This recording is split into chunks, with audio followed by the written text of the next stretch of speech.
Welcome back to Dead Good Book Reviews. I'm Judith and you're watching another episode of Overbooked here on the channel. This is the series where I talk about every single book on my shelves because we need to unravel the hidden secrets of DNA. Today we are talking about Emily Suvada's Mortal Coil series.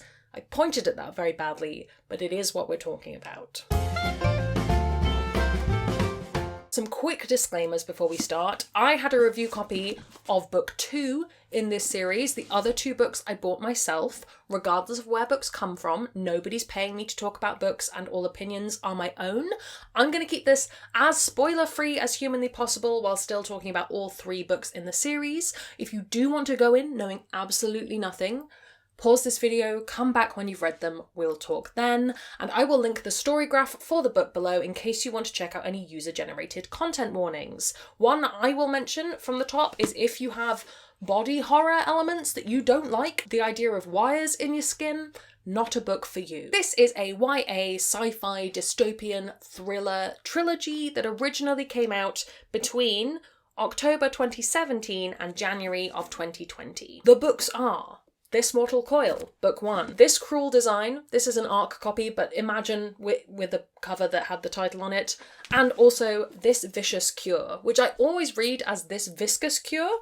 Very different energy. Emily Suvada is an Australian author, I believe, who has a degree in mathematics. On her website, she says that she writes STEM-powered thrillers, which I had never thought of these books as thrillers until that point that I read that. And then something clicked in my head and I went, yes, of course, that's what thrillers are. You can tell I'm primarily a sci-fi fantasy reader. The moment we step outside that genre, I'm lost in the woods. I cannot tell you what books are anymore. When a lone soldier, Coil, arrives with news of Lachlan Agata's death, all hope seems lost for Katerina. Her father was the world's leading geneticist and humanity's best hope of beating a devastating virus.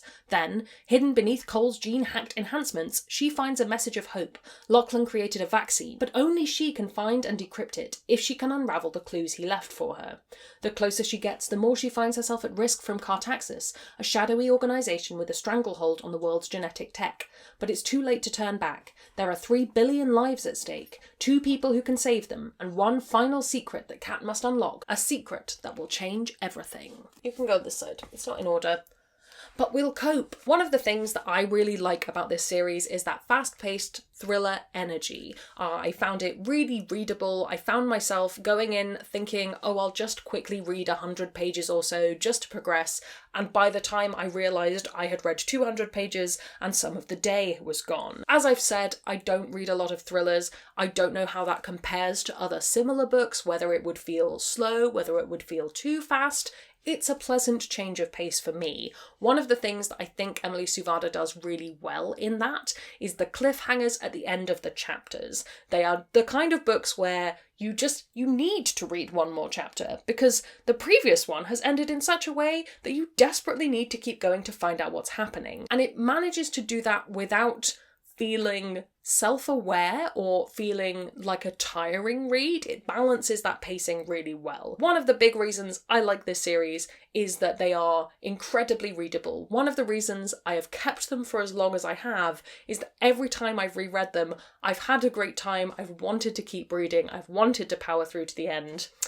It's been good. Maybe that's a sign I should read more thrillers, or it's a sign that this is well written, or both. If you like a YA tropey time, this is also going to be a series for you. I don't know if you picked up on it in the blurb, but it has, you are the chosen one, you must save us. Here is a handsome super soldier who you can also help. Here is a shadowy organisation that you can fight. If you like that kind of nostalgic YA that we don't necessarily see as much of now because people are trying to write against those tropes, if you like those tropes, if you're looking for them, I think you'll find them in this. It definitely does do some subversive things with them, but sometimes I just want to fully surrender to the YA nostalgia and have a great time, and that's this series for me. Possibly if I read it fresh now and I wasn't reading it with that nostalgia, I might be saying, oh, I don't really read YA anymore, so it's fine, but for me, it's definitely a YA series that works in the context of what I've read. One of the biggest selling points of this series is that gene hacking idea.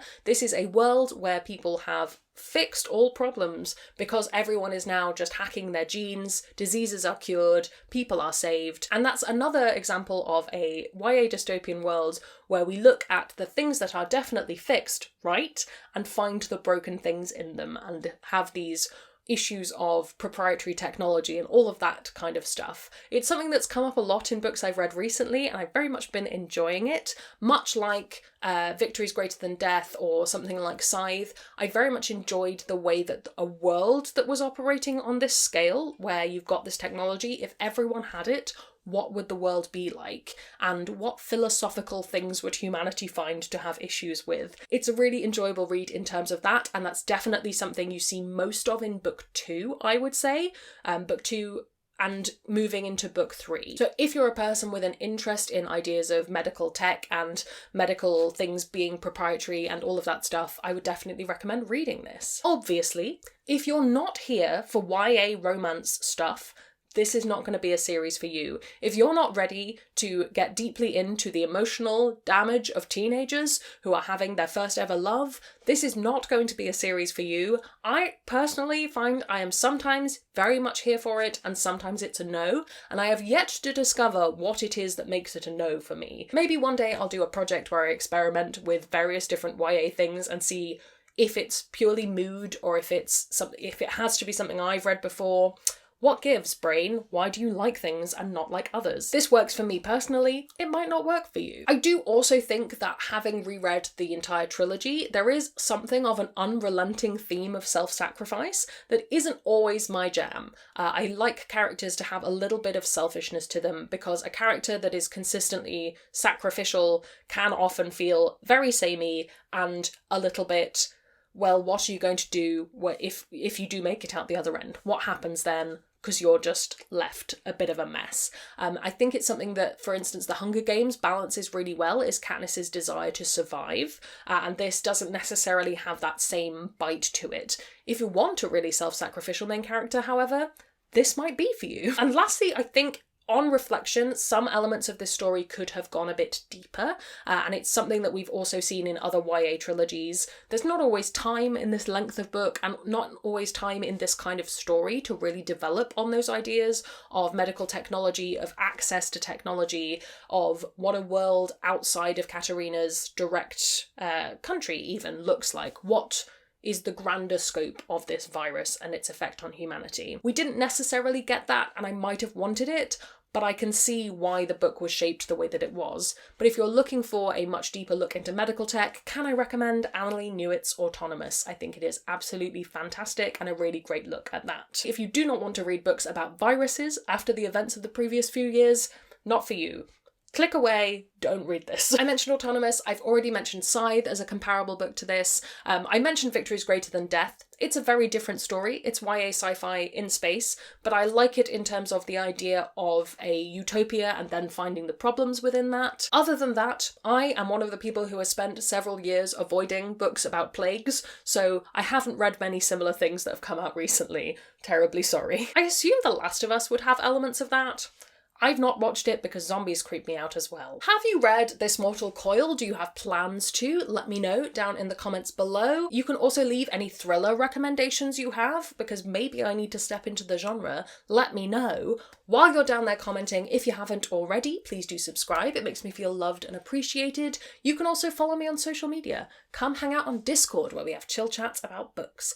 I'd like to say an enormous thank you to all the ghosts who haunt me over on Patreon. They support the channel and in return get early access to videos, bonus content, live streams, and more. If you'd like to join their number, that's linked below as well.